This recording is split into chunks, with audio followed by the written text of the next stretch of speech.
भगवान ने कहा है, अभ्यास योग युक्तेन चेतसा नान्यगामिना। अगर हम बार-बार जहाँ भी मन जाता है, जहाँ भी किसी व्यक्ति, वस्तु, स्थान जहाँ भी जाता है, जब सृष्टि नहीं थी, तब केवल श्री भगवान थे, प्रभु थे। जब सृष्टि नहीं रहेगी, तो केवल प्रभु ही रहेंगे। मध्य में प्रभु ही हैं। पक्का समझ लो। ये जो भेद दिखाई दे रहा है स्त्री, पुरुष, जड़, चैतन्य, अच्छा, बुरा, ये मायाकृत है। तो हमारा जहाँ मन जाए, पहली प्रक्रिया है कि हम उसमें ये विचार करें कि ये भी प्रभु ही हैं। हमारा भजन बनने लगेगा। क्योंकि जब हमारा मन जाएगा तो कोई वस्तु में जाएगा, व्यक्ति में जाएगा, स्थान में जाएगा, कोई घटना, परिस्थिति इसी में तो जाता है। अच्छा, वो बाहरी ढाँचा सांसारिक दृष्टि से देखा जाता है। और अंदर में जो विराजमान तत्व हैं, वो श्री भगवान हैं, वो आत्म तत्व है। अगर उपासक को माया पर विजय प्राप्त करनी है, तो 2 ही प्रक्रियाएँ हैं। पहली प्रक्रिया है जहाँ-जहाँ मन जाए, वहीं अपने आराध्य देव को देखे। सर्वान्वस्तुतया निरीक्ष परम स्वाराध्य बुद्धिर्मम, सब जगह सब रूपों में मेरे प्रभु ही विराजमान, सर्वम खलमिदं ब्रह्म, पहला सूत्र है। भजन बन जाएगा। हमारा चिंतन 2 ही प्रकार से होता है, राग या द्वेष से। अनुकूल हुआ तो राग हो जाता है, प्रतिकूल हुआ तो द्वेष हो जाता है। हम इसी में जलते रहते हैं, इसी में हर्षित और शोकित होते रहते हैं। यदि हम अंतर्भावना में सुख प्राप्त करना चाहते हैं, जीवन मुक्त होना चाहते हैं, तो जिस वस्तु, व्यक्ति, स्थान में हमारा मन जाए, वहाँ उस रूप में मेरे प्रभु ही अंदर विराजमान है। अगर ये भावना नहीं बनती तो दूसरा सूत्र है, जहाँ मन जाए वहाँ से उसे हटाओ। मन का एक स्वभाव है, जैसे आप जान गए कि मन चला गया, वो तुरंत आ जाएगा। उसको बुलाना नहीं पड़ता, तुरंत आ जाएगा। जैसे आप नाम जप कर रहे हो, तुरंत आए और जहाँ आप नाम जप में एकाग्र होना चाहे, फिर खसक जाएगा। तो बार-बार मन जहाँ जाता है, वहाँ से हटाकर अपने लक्ष्य में लगाना या बार-बार जहाँ मन जाता है, वो अपने प्रभु को देखना। इन 2 अभ्यासों से हमारा मन धीरे, धीरे, धीरे देखो पहले बिल्कुल भजन नहीं करते थे, अब कुछ मिनट लगने लगा, फिर वो अपनी गलती बर्दाश्त नहीं होती अब, कि मन जाता है तभी तो प्रश्न बनता है, तब कितना अच्छा हो रहा है। जन्म-जन्मांतरों का विषयी मन, अब देखो कितना अच्छा हो रहा है कि मन की 2 वृत्तियाँ हैं।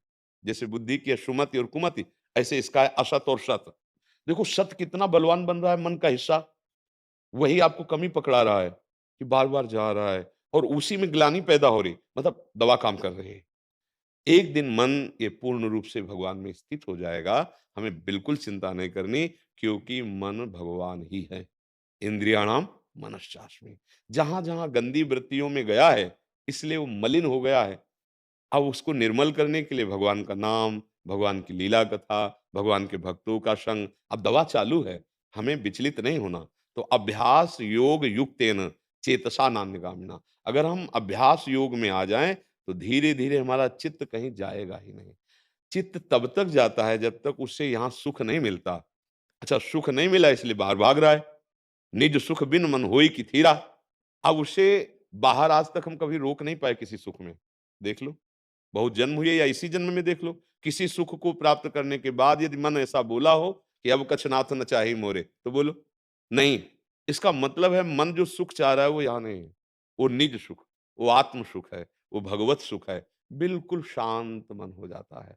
इसलिए आप चिंता न करें, नाम जप करते रहें, सत्संग सुनते रहें, अच्छे आचरण, जहाँ हमारा मन जा रहा है, वहाँ से हटा के नाम रूप लीला धाम में लगाना या वहीं भगवान की भावना कर लेना। तो इससे हमारा भजन परिपक्व होता चला जाएगा और भजन परिपक्व का मतलब है संसार का चिंतन ही छूट जाना। क्रियाएँ सब होती है, वो निष्काम भाव से जो कर्म करता है, वो भगवद अर्पित करता है। जो ज्ञानी होता है, उसके द्वारा जो होता है, वो कर्ता भाव में नहीं रहता, प्रकृति प्रकृति में बढ़े। गुणानुगुण वर्तन्ते मनुष्या पार्थ सर्वसा। वो आगे समझ में आएगा, अभी आप बहुत ठीक चल रहे हैं, बस विचलित मत होइए। ये थोड़ा दीर्घकाल निरंतर सत्कार सेवितो दृढ़ भूमि, लंबे समय तक अभ्यास करते रहिए, आदर पूर्वक, सत्कार पूर्वक, दृढ़ भूमि, पातंजलि जी कह रहे हैं, फिर आपके हृदय में निष्ठा आ जाएगी। निष्ठा का मतलब, जैसे हमारा दिल धड़कता है, तो हम थोड़ी धड़का रहे हैं। श्वास आ जा रही, हम थोड़ी कर रहे हैं। नेत्रों की पलक अपने आप झपक रही, उठ रही, हम थोड़ी कर रहे हैं। ये स्वाभाविक हो रहा है। ऐसे स्वाभाविक भजन होने लगेगा। एक दिन आएगा, अभी कर रहे हैं, फिर होने जब होने लगेगा, तब मस्ती चढ़ती, जैसे मीरा जी नाच-नाच के कह रही, "पायो जी पायो मैंने, राम रतन धन पायो, वस्तु अमोलक दी मेरे सतगुरु।" ये कब समझ में आया कि गुरु ने क्या दिया? हाँ, जब स्वयं चलने लगा और सब पाप नष्ट हो गए, अनर्थ निवृत्ति हो गई, तो जो आनंद मिला उसको, उसमें नाच कर मीरा जी कह रही हैं, आहा! पायो जी पायो मैंने, राम रतन धन पायो। ये वस्तु अमूलक दी मेरे सद्गुरु, निस दिन बढ़त सवायो।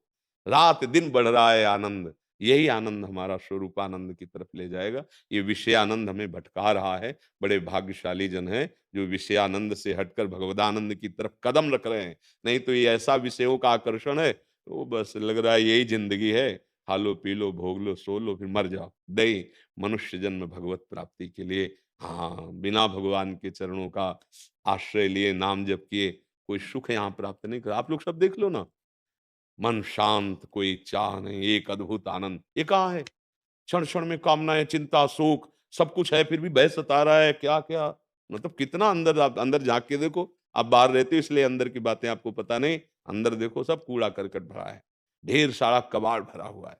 ये कबाड़ निकल जाए तो अभी परमानंद तुम्हारा स्वरूप है, अभी परमानंद का अनुभव हो जाए।